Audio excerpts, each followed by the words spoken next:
महोदय,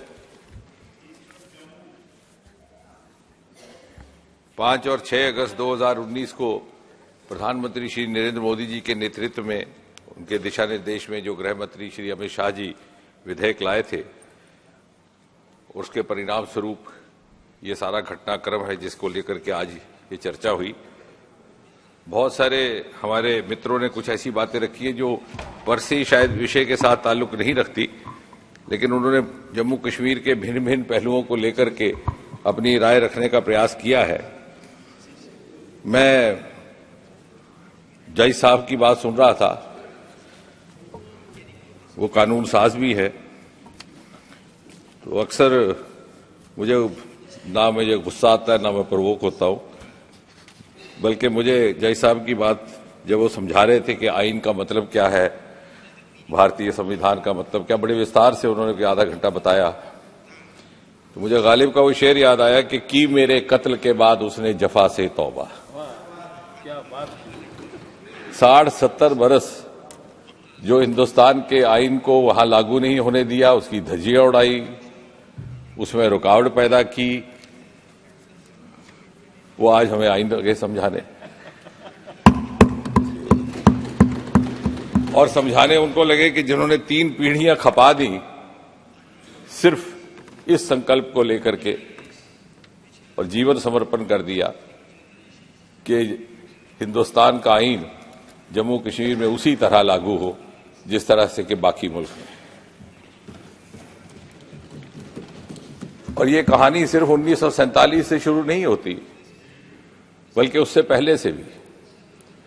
सन 1946 में जब कॉन्स्टिट्यूएंट असेंबली की चर्चा के दौरान डॉक्टर श्यामा प्रसाद मुखर्जी ने नेहरू जी से कहा था कि क्या ये जरूरी नहीं कि पुनः विचार कर लिया जाए 370 अनुच्छेद पर, तो दादा तो मुखर्जी की जीवनी से बहुत अच्छी तरह परिचित है और ये लिखित में है उनके बहुत सारे पुस्तकों में भी।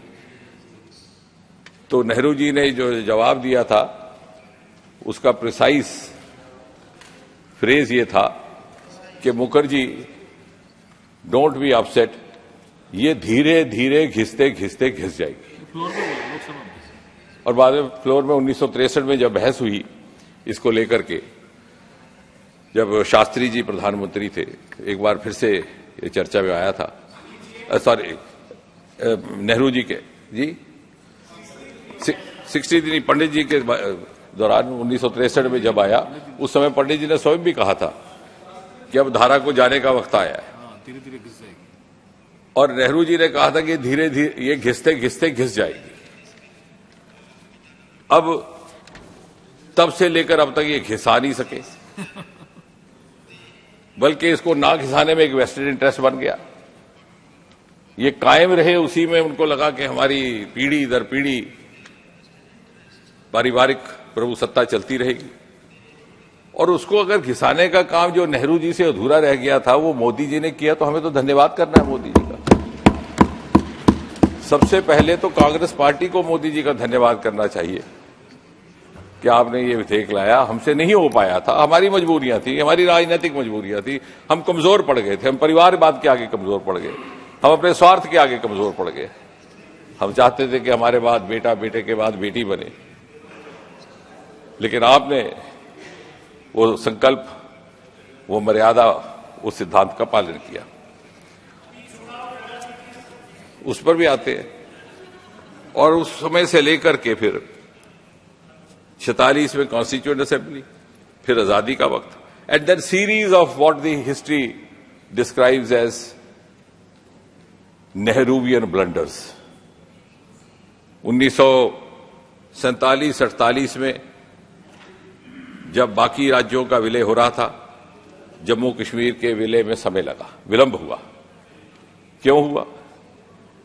क्योंकि नेहरू जी समझते थे कि he understands Jammu Kashmir better than Sardar Patel, and he did not allow his own home minister and intruded into his jurisdiction, his domain. 560 से अधिक प्रिंसली स्टेट्स का विलय हो गया, इसका डिले होता रहा। और नेहरू जी की ओर से प्रत्यक्ष अथवा अप्रत्यक्ष ये दबाव पड़ता रहा कि आप महाराजा हरि सिंह पहले नेशनल कॉन्फ्रेंस को सत्ता सौंपे, शेख अब्दुल्ला साहब को एडमिनिस्ट्रेटर बनाए, उसके बाद हम आपको फौज भी देंगे, एक्सेशन भी कबूल करेंगे। और वो बात यहां तक पहुंची, किसी दौरान मौका मिल गया पाकिस्तान को हमला करने का, और हमारे इतनी बहुमूल्य जानें वहां पर शहीद भी हुई।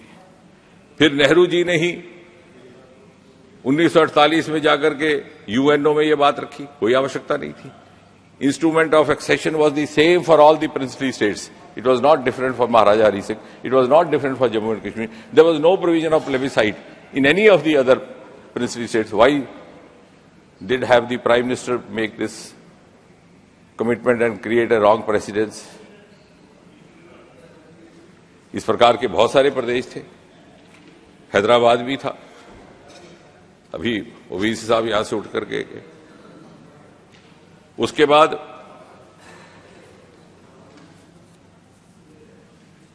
ये जब सिलसिला आगे चला तो 1950 में पंडित प्रेमनाथ डोगरा के नेतृत्व में प्रजा परिषद ने एक आंदोलन शुरू किया,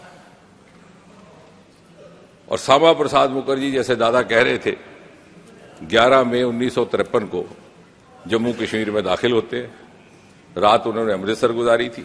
पहले पूछ करके आए थे कि मुझे गिरफ्तारी की अगर कोई इस प्रकार की योजना है तो I am member of parliament, मैं उसी प्रकार से सहयोग करूंगा। गुरदासपुर के एसएसपी ने कहा कि ऐसी कोई योजना नहीं, लेकिन जैसे ही वो लखनपुर पहुंचते हैं और पुल आधे रास्ते पर पहुंचते हैं तो उन्हें गिरफ्तार कर लिया जाता है। नेहरू जी की सरकार और इस प्रकार का षड्यंत्र उस स्तर पर हो रहा है, क्योंकि यहां पर सुप्रीम कोर्ट का भी ज्यूरिसडिक्शन लागू नहीं हुआ था। अगर उनको पहले गिरफ्तार कर लेते तो शायद हेबियस कॉर्पस करने के लिए बलराज मधोक और दूसरे साथी तैयार थे, लेकिन वो चीज ना हो पाए, इसलिए ये षड्यंत्र रचा गया। यानी देखिए किस प्रकार का खिलवाड़ किया जा रहा था। और फिर वहीं से उनको रातों रात श्रीनगर ले जाया गया। 40-44 दिन के बाद संदिग्ध परिस्थितियों में उनकी मृत्यु हुई। उसका कोई बहुत ज्यादा छानबीन नहीं हुई, हालांकि उनकी माताजी ने पत्र भी लिखा था पंडित जी को, लेकिन वो एक दूसरी कहानी है। कहने का तात्पर्य, लेकिन कहने का तात्पर्य यह है कि अब 370 जब लग गया और उसके जाने के ऊपर जब बहुत ज्यादा आपत्ति व्यक्त की जा रही है, या वो लोग जो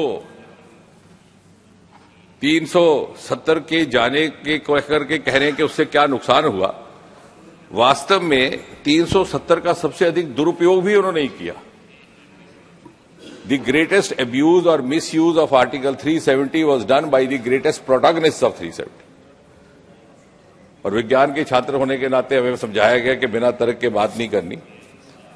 बहुत से उदाहरण, एक छोटा सा उदाहरण आपको देता हूं।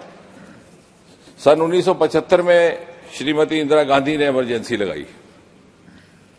एक बहुत सारे अमेंडमेंट्स आए। एक था 42-43 विच बिकेम क्वाइट इनफेमस, जिसमें एम्बलम का भी जिक्र था। उसके अंतर्गत विधानसभाओं का और लोकसभा का अवधि काल 5 साल से 6 वर्ष कर दिया गया, क्योंकि इस प्रकार से उनके पास इंटेलिजेंस रिपोर्ट थी कि अभी चुनाव करने के लिए समय अनुकूल नहीं, और अधिकतर राज्यों में कांग्रेस की सरकारें थी। फिर उसके बाद 1977 में सरकार बदल गई।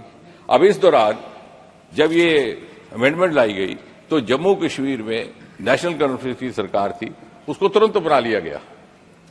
हालांकि जम्मू कश्मीर के आईएन के तहत जम्मू कश्मीर को यह अधिकार था वो ये फैसला करे कि कौन सा सेंटर का रूल अपनाना है कि नहीं अपनाना, लेकिन इसमें कोई दिक्कत नहीं थी, कोई दिक्कत नहीं। हम भी 6 साल रहते हैं। अब रोचक फॉलोअप देखिए। 3 साल के बाद 1977 में मुरारजी भाई प्रधानमंत्री बनते हैं। सारे ये अमेंडमेंट्स रिव्यू किए जाते हैं। ये एक धारणा बनती है, व्यू बनता है कि ये लोकतांत्रिक भावना के और लोकतांत्रिक मूल्यों के अनुकूल नहीं था इस प्रकार का संशोधन। और उस प्रकार फिर शायद मुनीष जी को बेहतर याद होगा, वकील है, शायद 45th और 46th amendment was brought in. After 40 second, और ये रिवर्स हो गया। तो 6 साल का अवधि काल पुनः 5 साल हुआ। देश भर की सारी विधानसभाएं 5 साल तक रही, लोकसभा 5 साल, जम्मू कश्मीर 6 साल। 6 साल बताओ, क्योंकि उस समय 370 आ गया, और 370 हमें इजाजत नहीं देता कि हम ये अपना लें कानून, क्योंकि ये जम्मू कश्मीर हित में नहीं है। अब वो जम्मू कश्मीर का हिस्सा या सत्ताधारी पार्टी का हिस्सा या परिवार का हिस्सा, ये जनता के विवेक पर है। और ये 6 साल तक रहा, तब तक जब तक के गृह मंत्री अमित शाह जी ने 5 और 6 अगस्त 2019 को ये विधेयक लाया, तब तक। अब बताइए इसका क्या उत्तर है? अब इतना ही नहीं, कहा जाता है कि साहब 370 हमारी शनाख्त थी, हमारी पहचान थी, हमारी आइडेंटिटी थी, हमारी कश्मीरियत पर हमला हुआ। अब आप मुझे बताएं, कुछ ऐसे प्रावधान सारे हिंदुस्तान में लागू हुए थे। हमारे यहां पर इतनी महिला सदस्य भी हैं, और इसी सरकार ने महिला आरक्षण का भी कानून लाया, एक के बाद एक महिला प्रधान कानून लाए। आपको क्या दिक्कत थी कि आप डाउरी एक्ट नहीं लगा सके जम्मू कश्मीर में? क्योंकि एक समुदाय विशेष को रिझाने के लिए, उसके तुष्टीकरण के लिए आपको क्या आपत्ति थी कि आप चाइल्ड मैरिज एक्ट नहीं लगा सके?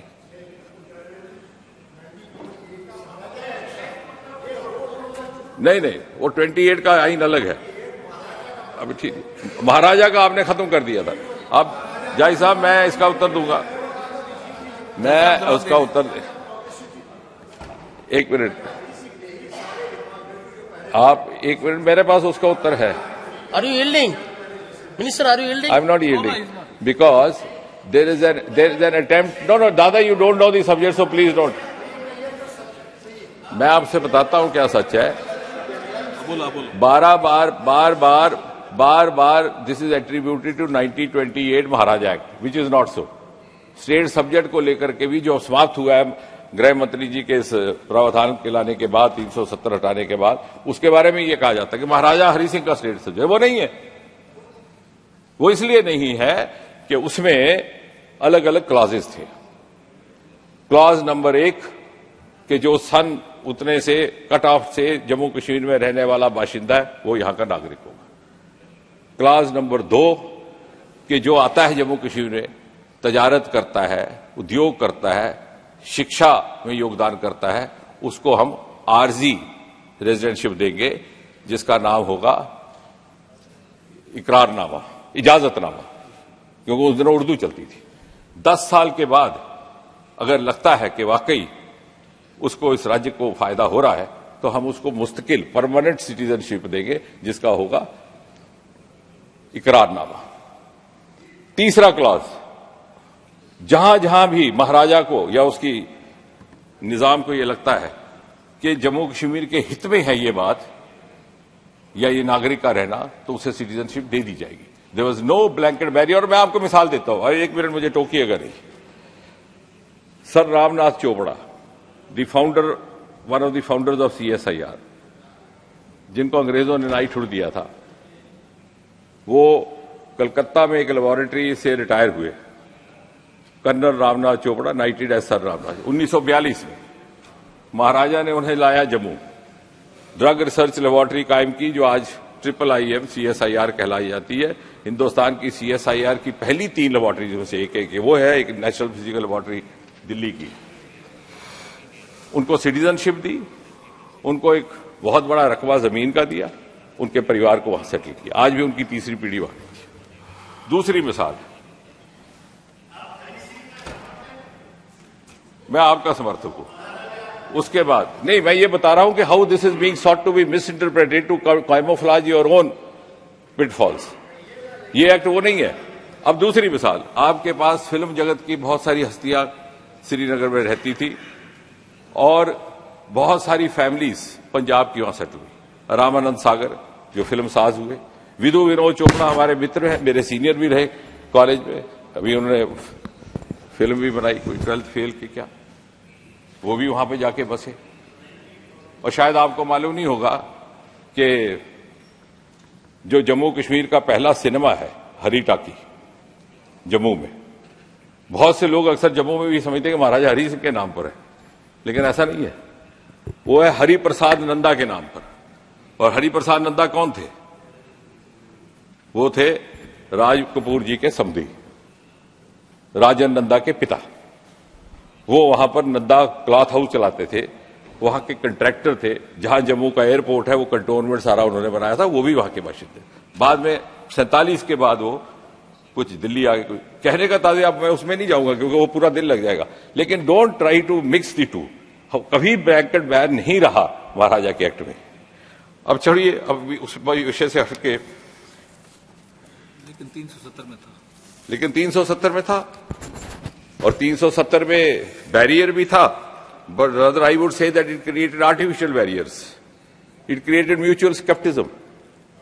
इससे नुकसान सभी समुदायों को होगा, किसी केवल कश्मीरी हिंदू को नहीं हुआ, कश्मीरी मुसलमान को भी हुआ।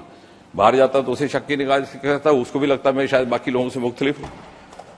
So abrogation of 370 gave a sense of esteem, a sense of belonging, a sense of being a part of this huge Indian peninsula. वो सेपरेटिज्म की भावना उसी से आई। और उसके बाद a long nightmare of militancy. अब उसमें हम ये तो नहीं कर सकते ऐसे कि पाकिस्तान ने ऐसा क्यों किया, क्योंकि वो तो जो उसको तो कभी इस बात से समझौता हुआ ही नहीं कि जम्मू कश्मीर हिंदुस्तान का हिस्सा बन गया। उसने जंग भी की, कन्वेंशनल वॉर भी की, प्रॉक्सी वॉर भी की। But we are here not to discuss what Pakistan did. Let's introspect on what we did. जो पाकिस्तान से शरारत हुई उसको हमने हवा दी अपने छोटे छोटे मफाद के लिए, to keep our political interest alive. 1990-79 से शुरू हुआ ये सिलसिला, क्योंकि 10% वोटिंग हुआ करती थी कश्मीर घाटी में, और हमारे यहां एमपी चुन के आ जाते थे और सरकारें बनती थी। Who are the beneficiaries of this arrangement? तो आतंक के साए में चुनाव होना और उसी के साए में अपने कुछ एक विधायक जीत जाने, और आप पुष्ट दर पुष्ट अपना राज चलाते रहे। अगर फिजा खुल जाए, और अगर तब भी खुल जाती तो ऐसा ना होता। So militancy became a vested interest, and I have no hesitation in saying this. It became a vested interest for the polity, it became a vested interest for the industry. एक न्यू रिच तबका उठ करके आया जो 20-25 साल में नए अमीर वहां पे दिखने लगे। ह्यूज ट्रांसैक्शन हैपनिंग, और साइड इफेक्ट उसका सोसाइटी को झेलना पड़ा। ड्रग एडिक्शन भी हुई, आतंक भी हुआ। 3 पीढ़ियां कश्मीर की कुर्बान कर दी आपने। मैं किसी जात मजहब की बात नहीं कर रहा, कि कश्मीरी मुस्लिम ऑल्सो सफर्ड इक्वली। और हमें क्या हासिल हुआ? और ये बात सिर्फ मैं नहीं कह रहा, ये भारतीय जनता पार्टी नहीं कह रही। आप वहां के दानिशरों से पूछिए। तो सोपुर के शायर थे, उन्होंने लिखा कि मेरे बुजुर्गों ने जन्नत जिसे बनाया था उस जन्नत को दोजख बना दिया। ये लिखा उसने कोसा तथा तत्कालीन शासकों को। बशीर बदर आपके अलीगढ़ वाले, मेरठ वाले, कि कोई हाथ भी ना मिलाएगा जो गले मिलोगे इत्तेफाक से। ये अलग मिजाज का शहर है, जरा फासले से मिला करो। यानी किस समुदाय के पक्ष में हम बात कर रहे हैं, किस कश्मीर क्षेत्र के पक्ष में बात कर रहे हैं, किन लोगों के? हम केवल अपने और अपने परिवार और अपनी चंद एक जमात को आगे बढ़ाने रखने के लिए, उसको कायम रखने के लिए हमने इन सारी अफरा तफरी के माहौल का फायदा लिया। और मुझे लगता है कि now the time has come not only for redemption, also for introspection and for also making up for what we have lost और वी हैव अनडन। अगर जय साहब आज आइन की बात करते हैं इस सदन में, तो मुझे एक तरह से खुशी भी होती है। इतने विस्तार में उन्हें हिंदुस्तान संविधान हमें समझाया। वो खुद एक न्यायाधीश है, जज रहे हैं कोर्ट के। हालांकि मैंने शेर कहा कि मेरे कत्ल के बाद उनको समझ आई, लेकिन चलिए, भारतीय जनता पार्टी तो कुर्बानियां देने में का इतिहास है, कम से कम समझ तो आया। We have actually served the purpose of bringing out a change of thinking in that section of polity which never took the name of Indian Constitution. अब बात होती है कि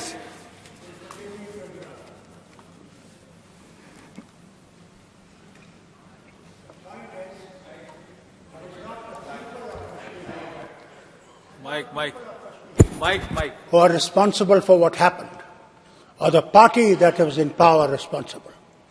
It was our neighbor. Neighbor has not accepted the accession of Jammu and Kashmir to India. Now, one more thing, please. Secondly, the biggest Qurbani, the party that gave is National Conference. Our leaders, our ministers, our small workers were killed. Let's not forget. For what? For holding this flag of India high. We have never denied that we are part of this nation. And we will remain part of this nation. But do justice to us. Do not point fingers at people who have suffered for this nation and continue to suffer for this nation. Thank you, sir. Thank you. I don't have to disagree with what you say. I think it's known to all, it's hardly any guarded secret that Pakistan never reconciled to Jammu Kashmir being part of India. I said that right in the beginning. But we are here not to discuss what Pakistan is doing. But we are here to discuss what we are doing. Is that facilitating Pakistan's mischief? एक बार एक seminar हुआ था, के F Rustam जी जो हमारे DG थे सबसे पहले बीएसएफ के, वो आए, वहां पर भी यही बातें की गई. तो रुस्तम जी ने कहा, sir I got your point, I agree with your, I agree.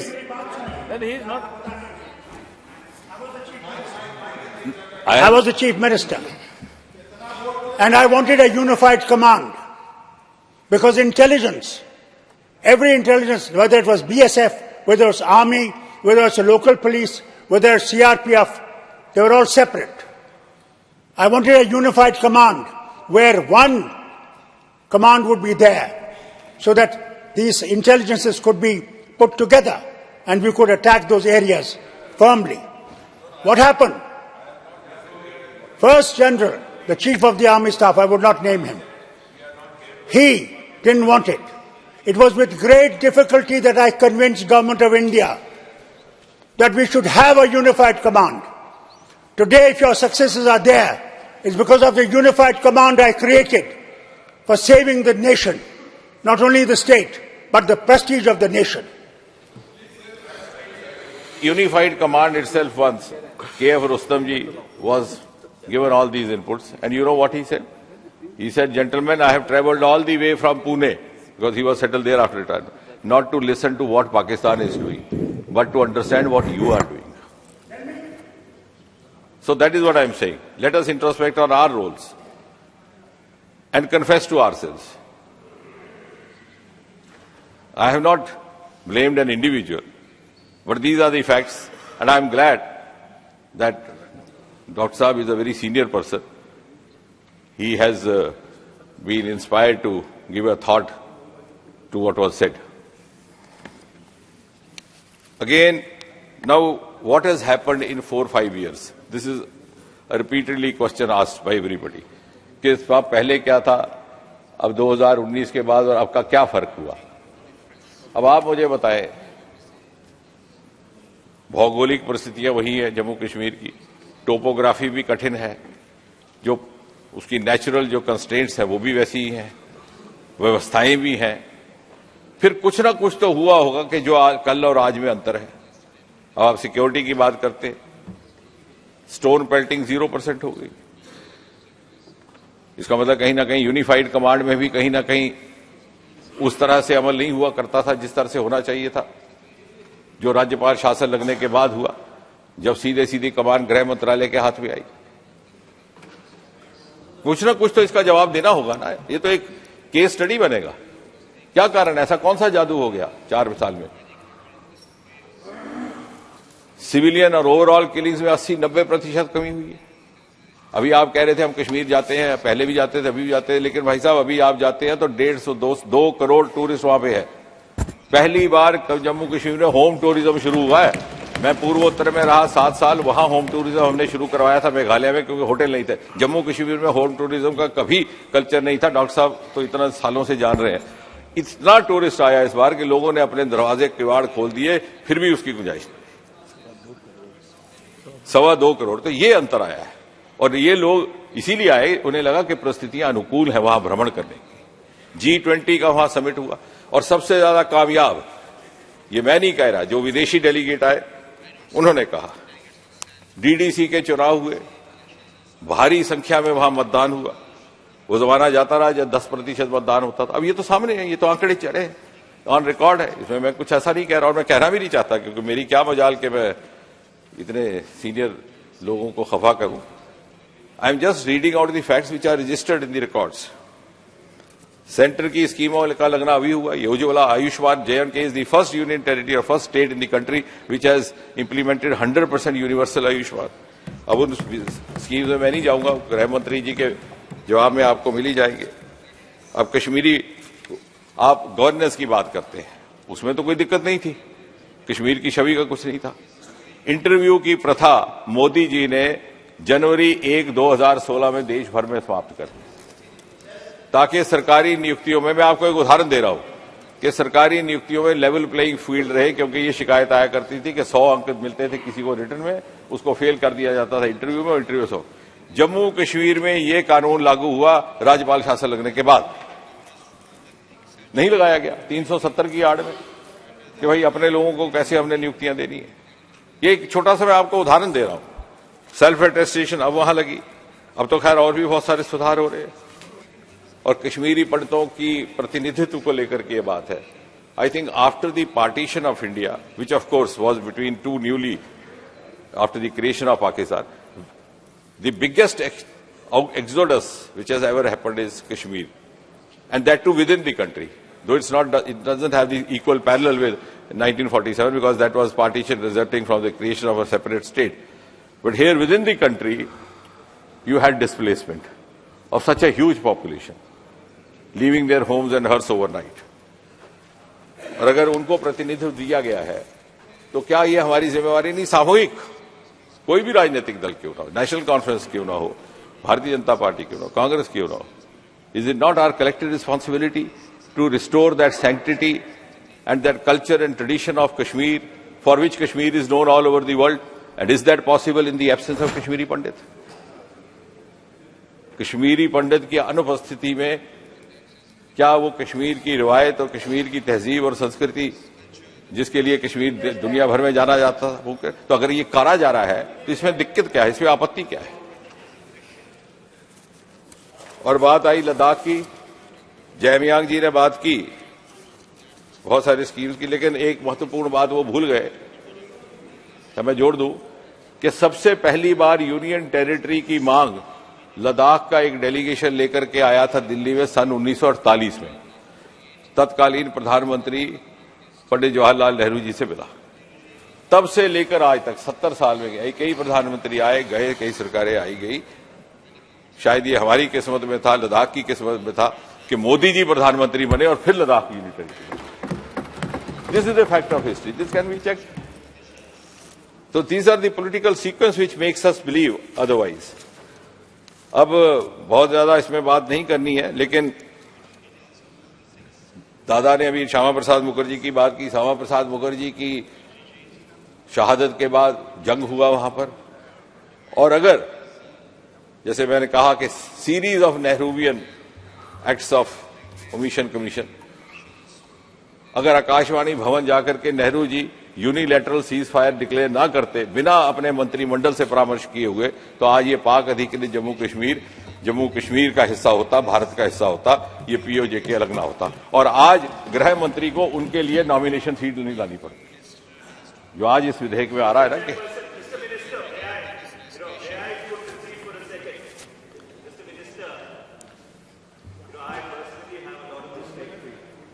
but the archival documents which have been unveiled very clearly say that the military advice which Prime Minister Jawaharlal Nehru was receiving from his Commander-in-Chief and the General Staff was that the war has reached a stalemate, and so therefore there was no possibility of making any further gain, and that is why the ceasefire happened.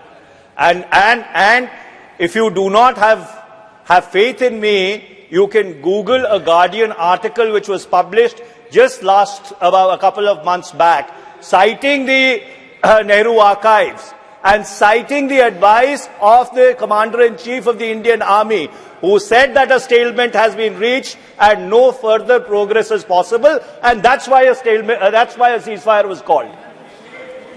Yes, I fully trust you. See, Dada, no, I'm not yielding. नहीं अभी नहीं. एक minute बात होने दो. ऐसा नहीं है. Manish ji, I fully trust you, but I am not allowing myself. I will not allow myself to get distracted by this tilted argument. The fact is that the head of government is Prime Minister, so it is the responsibility of the Prime Minister.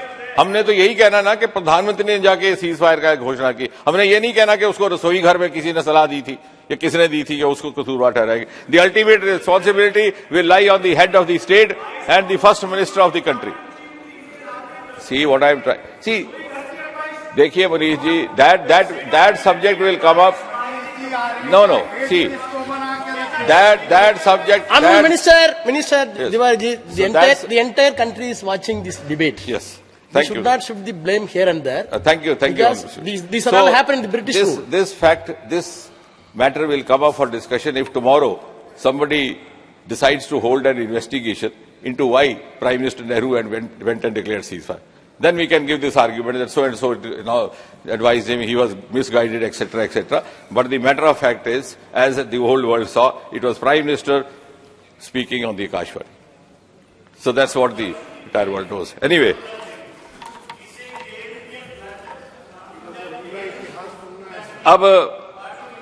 So I, therefore, not taking long. अब ये आ रहा है कि election बार-बार election आप क्यों नहीं करवा रहे? तो शुरू से ही ये वाक्य से शुरू हुआ. तो मुझे ये लगा कि ये सवाल ट्रेजरी बेंचेस से पूछा जा रहा है या इलेक्शन कमीशन से पूछा जा रहा है. You can ask election commission but not here. हम तैयार हैं. भारतीय जनता पार्टी का हर कार्यकर्ता 24/7 365 कोई भी चुनाव हो, पंचायत का हो, विधानसभा का हो, लोकसभा का हो, हमारा कार्यकर्ता इस तरह सक्षम है, उसको रात को भी सोए हुए जगा ले तो उठ करके भारत माता की जय कह के निकल पड़ता है अभियान. हमारी तरफ से कोई इनकार नहीं. लेकिन जब उचित एक प्रणाली है, हम संवैधानिक संस्थाओं में दखल नहीं देते. Possibly your thought is conditioned by what the UPA was doing or what the Congress was doing. You were dictating the constitutional bodies. We do not.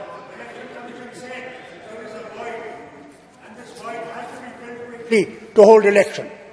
Yes. So whenever Why are you not hold? Yes, sir. Absolutely, sir. Whenever the election commission announces, we are ready. We are ready, sir. We are ready. Honourable members, tomorrow, I think that tomorrow Home Minister is going to reply. So, now I'm going to conclude. The legitimate questions were asked by Manish and you. I think that answer will be given by the Home Minister tomorrow. Yes. Prohibition, anything from this government part? No. Whether any prohibition that the government would not be able to persuade the election commission that the situation has come to such a pass that election needs to be held? Adir. Now I'm concluding. Election Minister commission is participating in the debate. The reply has to be given by the Minister. Already questions were raised. Election Commission has its own mechanism of gathering inputs as per its requirement and then take a final call. So let's all of us trust the wisdom of Election Commission and not appear to be interfering in functioning. Maybe UPA was doing it, Congress was doing it, they think we also do that, but we don't. So I think at the end, अब ये कहा जा रहा है कि अब election नहीं हो रही, संविधान नहीं लागू हो रहा, लोकतंत्र नहीं हो रहा, but we were the party which introduced 3-tier system in the, I am concluding by that. DDC का चुनाव पहली बार 65 साल के बाद, 70 साल के बाद जम्मू कश्मीर में हुआ, तो अब हुआ. आज से 3 साल पहले, 4 साल. तो वो उसमें क्या रुकावट थी? No sir, that's a fact. You didn't have Zilla Parishads before. Why? And the parties which were ruling were swearing by autonomy, were swearing by self-rule. So how can autonomy be conceivable unless it is autonomy at the ground? To me, to any student of democracy, the self-rule means rule of the ground, of the grassroots. Autonomy has to be born from the grassroots. So not autonomy of the family or self-rule of the family. We have given true self-rule to Jammu Kashmir. We have given true autonomy to Jammu Kashmir. And therefore, please trust us. What happens Yes. in future also will be in the best interest of the people of Jammu and Kashmir. We are now heading into very crucial 25 years before we end up in 2047. And Jammu Kashmir has started discovering its unexplored resources. Today we have a huge lithium store which has been discovered in Riyasi. We have the highest railway bridge in Jammu and Kashmir of the world. We have the longest Asia tunnel, road tunnel, Chennai Nashri, which is named after Sama Prasad Mukherjee. We have the Purple Revolution, which is being talked over all over the world, born from Jammu and Kashmir, Gulmarg and Bhadrawa, the lavender. So many new avenues and resources which had remained unexplored earlier, thanks to Prime Minister Modi's drive, his push, and also the technology that we are discovering that. And I'm sure in the next 25 years, when India reaches that pedestal which we have envisaged, Jammu Kashmir is going to add maximum value to achieve that target. So we have a very critical role. I think I call upon all of us to become a party of that journey of ascent of India, of which Jammu and Kashmir is going to play a lead role. Thank you, Speaker, sir. Thank you.